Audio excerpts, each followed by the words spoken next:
Vijeća Goražda održana je danas. Iz prvog dijela zasjedanja izdvojili smo uvrštavanje u dnevni red prijedloga deklaracije kojom je vijeće trebalo javno osuditi negativna dešavanja i političke afere koje potresaju Bosansko-Podrinski kanton Goražde.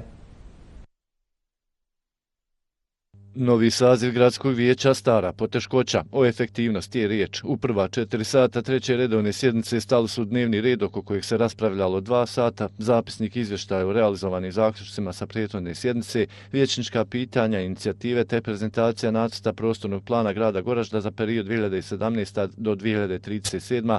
na koji je vijeće dalo pozitivno mišljenje. 4. sat je potom rezervisan za ručak. Stoga jedino plijeni pažnju deklaracija koju je inicirao Džebrail Bajramović, refleksija je aktuelnog političkog ambijenta u Bosansko-Podrinjskom kantonu Goražde.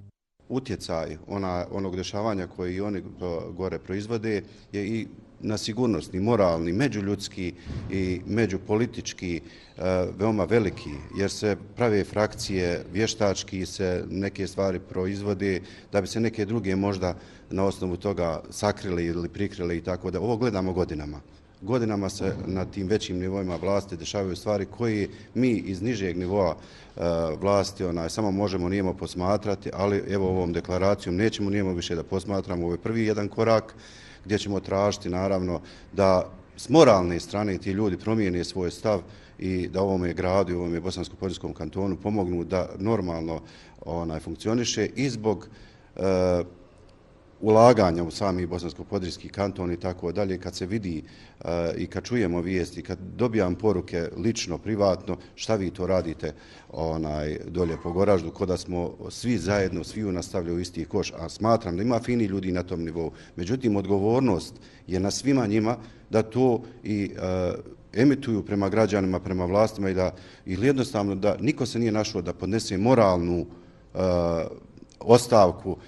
Bez obzira, on može biti najbolji gore, ali da podnese moralnu ostavku i da kaže ja neću da sa ovim ljudima više raspravljam, da trgujem po pijaci, kao na pijaci za MUP, za neke stvari i tako dalje. Ne podržavam ništa što se dešava gore iz jednog prostog razloga, zato što po mom pojmu su svi isti.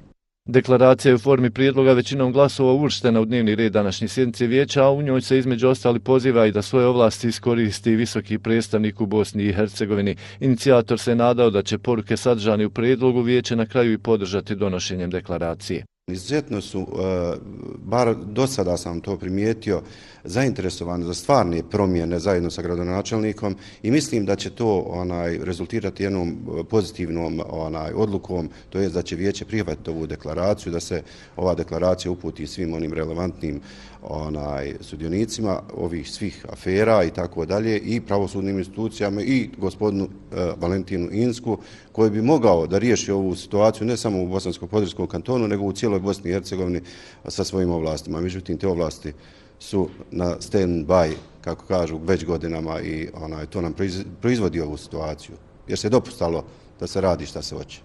Prema Bajramovićevom tekstu deklaracije od visokog predstavnika se očekuje oduzimanje mandata svim aktuelnim zastupnicima u Skupštini Bosansko-Podrinjskog kantona Goražde, te da se na njihova mjesta postave oni koji su na izborima 2018. godine bili sljedeći na listi po broju osvojenih glasova. A da li je gradsko vijeće takvu poruku i poslalo usvajanjem deklaracije, govorit ćemo sutra, jer vratimo se na početak, o efektivnosti je riječ.